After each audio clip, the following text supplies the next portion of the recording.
Okay, so I received a question this morning.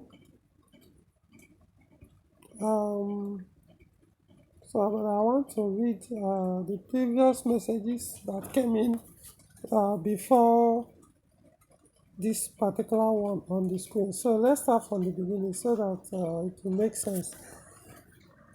Um, so the first one says, "Hello, Mr. Ikenna. I just saw you on YouTube and I was happy.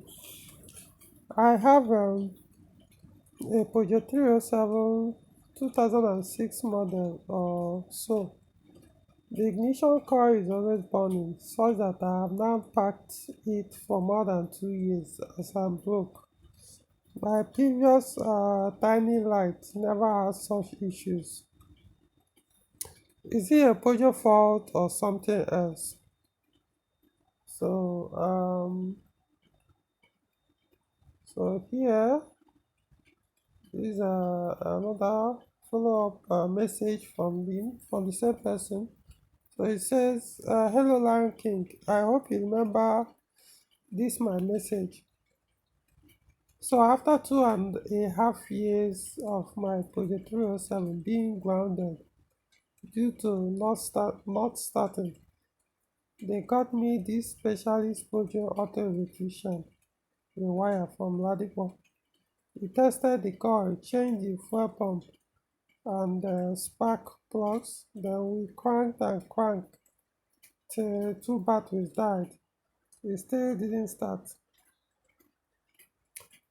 For my radiator, for my radiator fan, he cut off the normal socket and put away light right in front of me. Um, I fainted.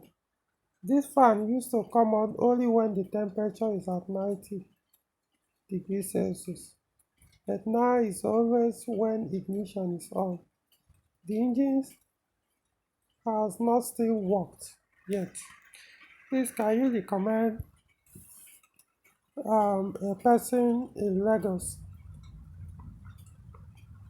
So, yeah, I believe you attach about two images to your to on this your on the WhatsApp page. This is the picture I believe that is of the vehicle, the engine of the vehicle in question, and this is TU5JP4 engine. Um, then this is also another image you attach. I believe this one is the wiring connector, about one of the wiring connectors, because there are about two wiring connectors of on the fuel radiator fan housing. So this is one of the ones, and it goes into the radiator fan control module that is beside the fan. So, and for what you said, this particular connector was cut off by someone that came from Ladipo. I understood you correctly. So now let's go to the one that came in today, the message you sent today. So it says, so after 2.5 years on my project 207 being grounded due to not starting, they swapped in ignition coils with similar project. They removed the two brain buses to do bench tests. They did compression test. The engine didn't start. The engine did not start. Okay, the thing is, let me start from the earlier ones.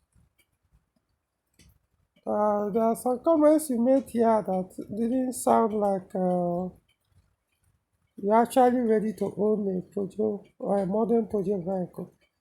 Where you are comparing your 307 with your previous Toyota vehicle. You know, It's normally when I see this kind of thing, I was like, is if as if you are not ready to take up the responsibility to own a Peugeot vehicle. I mean, if you are in the northern part of Nigeria and you are asking this question to anybody, then you don't even need to hear the response from me. All I need to do is to throw this question, and you see how unserious it sounds. Also, quite a number of Project 307 on the road. A lot of users are using it, and even these days they use it for commercial purposes like Uber. So, do you think if these um, or users of this particular Peugeot model uh, having these users are having this kind of issue you are saying, do you think people will be using them? And it will be this, do you think it will be this common over here in the northern part of Nigeria? Yeah, yeah, you are saying, oh, this person, is it why, is it a Peugeot issue? It's as if, I don't know, even you look at it, it doesn't sound like you're actually ready to own a car because own a modern project car. Just be straight because the reason why I want to point this out, even if you eventually get this issue sorted, you just need to change your mindset when it comes to owning a modern project vehicle. If you're looking for looking out for a fault so that you compare it with another brand, then you honestly it's better for you to just switch to that brand that you probably won't be looking out for a fault that you believe that wasn't giving you issue in your previous ownership. If you believe Toyota is better than Peugeot, then it's better you switch to Toyota and forget about Peugeot.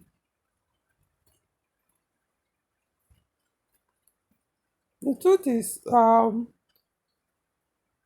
it's either you bought an abused Peugeot 307 T6 because from the picture of the engine bay I could see it's phase 2.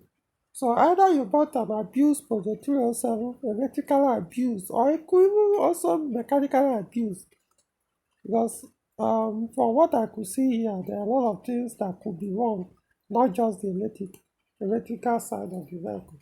So either you bought an abused Peugeot vehicle, Peugeot 307, or you started abusing it after you purchased or owned the vehicle. So that's why you're having this issue. So the 307 is a dependable, friendly vehicle. I don't have it as a personal car, but I know for a sure this is a car that I repair for people, buy for people, and people that use them. I know a lot of people around me that use this vehicle, even the same model that you have and that you're having this issue with.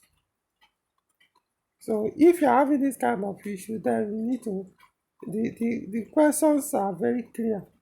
How come other people are not having this problem but yours? You know. So you need to change the attitude and the mindset when it comes to owning a modern produce vehicle. So now how do we deal with the abuse?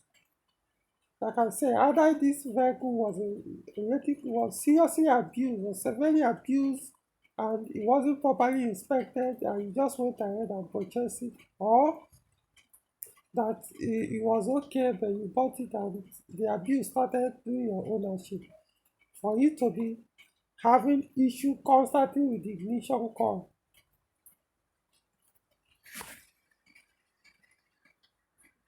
Now, where I also want to point out here, because like I said, it's as if you're not really paying attention or taking some responsibility on your property, of your property. Somebody came to fix a non start issue, a car that is refusing to start, right? and right there in front of you, he started messing with the fan wiring connection. Whose fault it is? Right there, like you said, he did it in your presence. It sounded as if you are not even serious or ready to. I mean, I don't understand because he came here, your vehicle is refusing to start, right? Like you posted, and that is burning ignition coil or whatever. And there he started messing with the wire, and you are there, you allowed him, and you only just to look for to blame the vehicle or what? I don't really understand. You after the person have messed up your wire, you now start complaining because he will not go ahead to do it if you insist that you shouldn't touch it. But when you realize he was about to do that, the person knows that you have the right to stop him from doing it. Now he has created more problem. He has complicated the problem by pushing the wiring connection to the fan that also has connection to the engine ECU that controls the engine or that determine whether the engine will start or not. So why, I mean, what reason, you didn't get, what reason led to the person to go and start pushing the fan wire, which has nothing to do with starting of the vehicle or the ignition coil burning, like you said, every now and then. But you stood there and loud. I know you might be thinking this is not what this question is all about, that you want solution. There's no point, not, I need to point these things out because, like I said, it's about tomorrow, not just now. These are the things that are creating, this is what led to the issues we are having, electrically and otherwise. Not taking things serious concerning your vehicle, just being too nonchalant, and cars are oh. Honestly, there are some people, sometimes I feel people, you are rather with other this probably Japanese vehicle that you can abuse anyhow and get away with it. Honestly, it's better for people to just stay in such brand than switching to brands that are actually designed for people who actually wants to take care of vehicles and be serious and take full responsibility. That's why you are having this problem. That is the solution. I'm giving you the solution to your problem because these things need to be taken care of. You need to stop abusing your vehicle. That's the simple truth. It's abuse. In your presence, the car was abused and you let it happen. And you're now complaining. Why? Because I don't see any reason that also. You didn't say your car was overheating, not yet. You allow the person to go and start tapping with the cooling system electrically. That could also affect your engine ECU. So I don't know. Now, non-start issue with a Peugeot 307 and TU5JP4 system, or 307 that has TU5JP4 engine could come a lot of reasons can cause it. I mean, I could even list out more than 10 issues or components that can cause non-start or that vehicle not to start. Number one is the ignition key. If the ignition key has a problem, the vehicle will immobilize and it will not start. Number two is the BSI unit. If the BSI unit has a problem or has been abused or for some reasons has failed, the vehicle will immobilize or may not even immobilize, but may not even crank the engine. If the BSI is bad, the engine will not, the starter will not even crank the engine.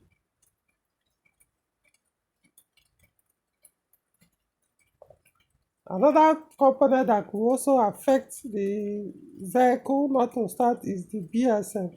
the fuse box in the engine bay. If that fuse box, if there's an abuse abuse on the wiring connected on the fuse box, and it damages the BSM or the fuse box, of course the engine will not start. It may crank but it will not start, or may not even crank at all. The next one is the engine ECU.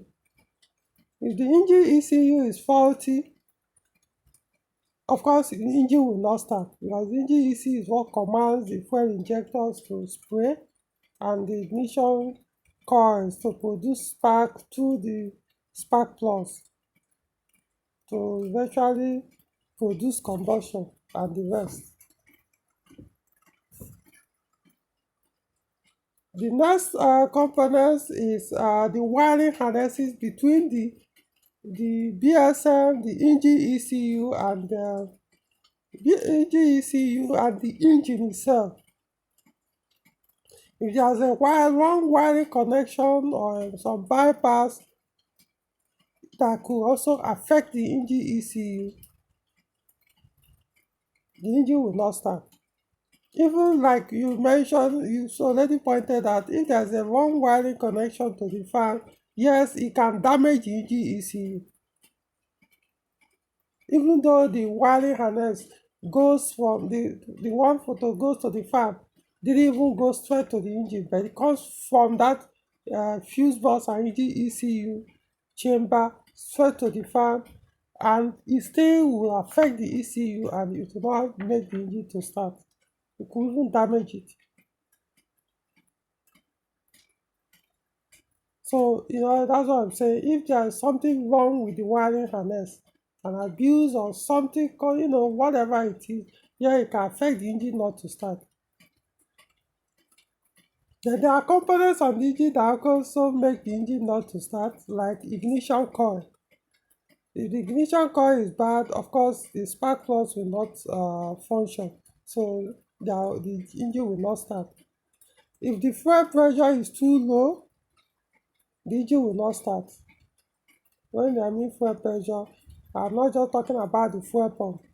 There are other components that works with or that controls the fuel delivery to the engine.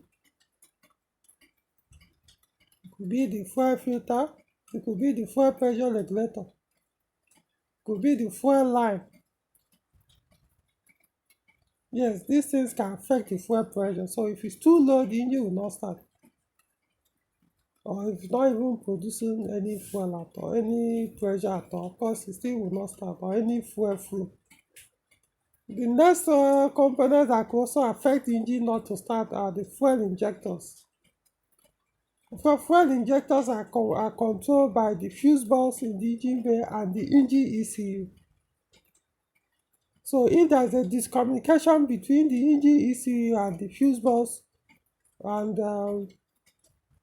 the fuel injectors, of course the fuel injectors will not produce spark, will not produce or spray fuel into the intake manifold that will go take into the combustion chamber. Or if the fuel injectors are bad, of course, or blocked, same thing will happen. But usually it's unlikely for all the injectors to just stop working suddenly. Worst case, you say one or two. But then there are also factors that could affect the engine not to start. Another factor that could make engine not to start is the timing of the engine. It's not just having a timing belt failure, but if the timing belt has failed, of course the engine will not start. If the timing belt was not properly set, the engine will not start. The point is the crankshaft and the camshaft supposed to synchronize via the crankshaft for the engine to start and run. Now, how do you find out which of any of these, and probably some I didn't mention here? How do you find out what is making your own engine not to start?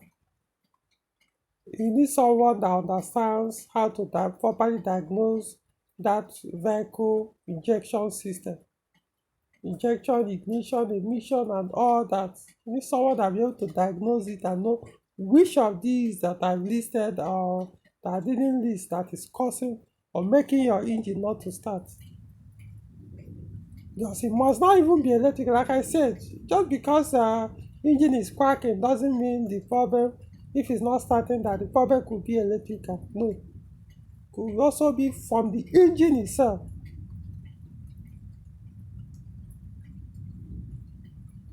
So you need someone that can properly diagnose that vehicle, properly, completely diagnose it.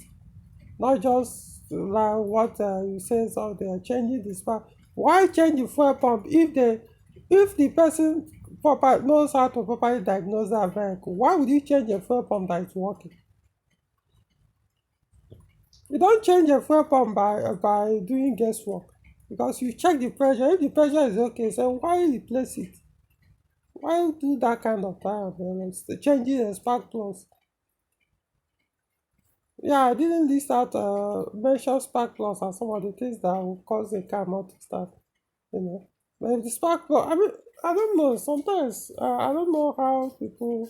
I know mechanics and technicians in Nigeria. Most of them, the local ones, they do trial and error diagnosis by throwing in parts, changing parts until with hope be able to get one of the ones they will change now make the car to start.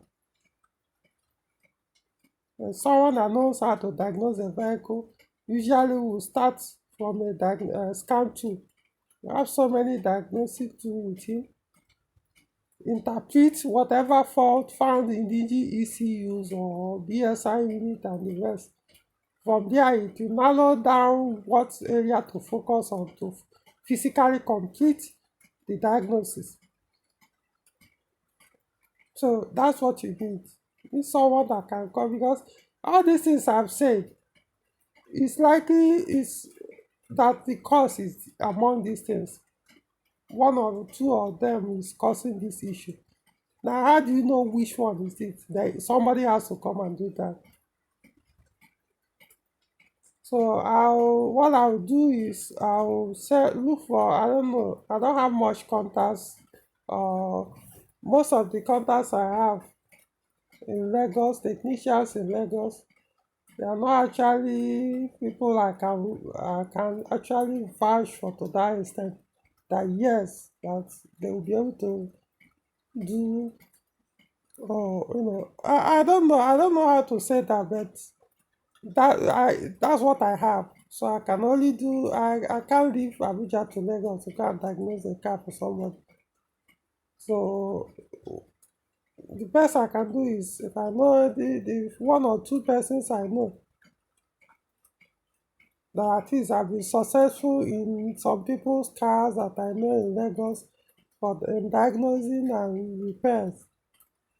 I can send such contacts to people that need them. Even if they are not successful in your own case, well, nothing I can do about it until I find somebody else that at least, or some people that are better.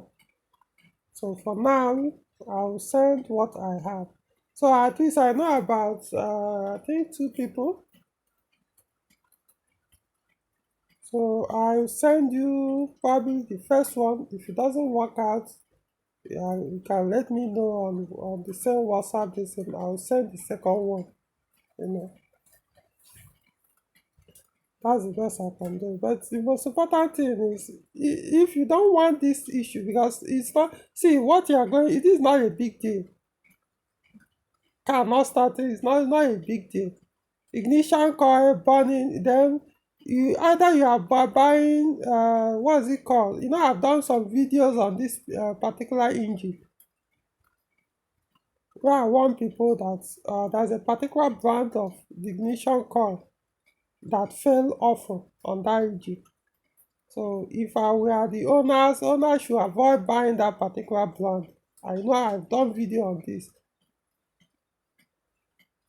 So if that's, and where you usually buy that kind of value, if you are buying second-hand ignition coil, You always be buying that part. You mostly be buying the brand that will always be failing. Or as far as that engine is concerned. Now it may not be. I'm not. It's not. It won't be that constant. It's not like every now and then.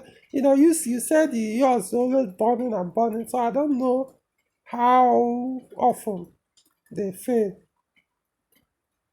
But I know there's a particular brand of the coil that I wouldn't recommend anybody to buy. I'm talking about Sajem.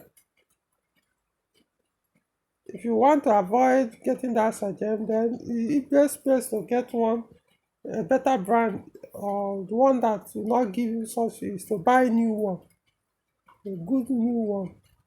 Even if it's not OEM, buy a complete different brand. I can't tell you which brand, but there are so many of them in the market, so you have to figure out. Yeah, we have value, we have Delphi, they are all there. So figure out the one you can afford or something. But I wouldn't buy Sajem unless they've improved on it. But the one the engine was produced with at that time, they were not durable. So if you are buying a second hand, it means you'll be buying those ones that they sold those engines with. So you will always be having that problem. So the ignition coil constant failure issue shouldn't even be an issue if you are buying the original new one. Unless there's a wiring wrong connection on the vehicle that's burning it every now and then it's no longer an ignition coil problem, that's an abuse on the vehicle that is causing it, the failure. So I'm going to send you that contact, and hopefully you call and discuss with him. And if it doesn't work, what I could do is I could send two, the first one and the second one.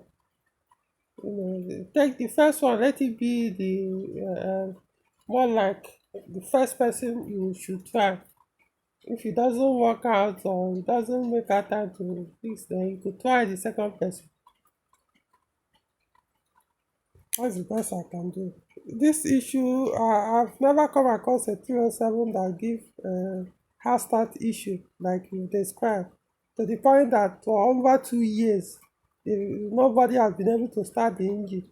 I mean, come on, is it not a 307? How complex is 307 vehicle system? Come on.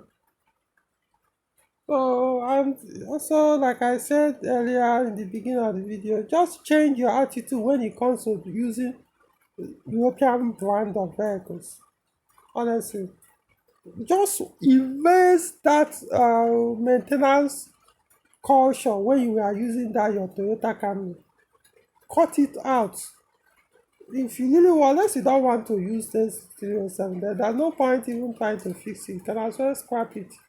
But if you really want to use, erase it. This idea, oh, my Camry was not doing that before. They are not the same. The way you maintain both cars are completely different.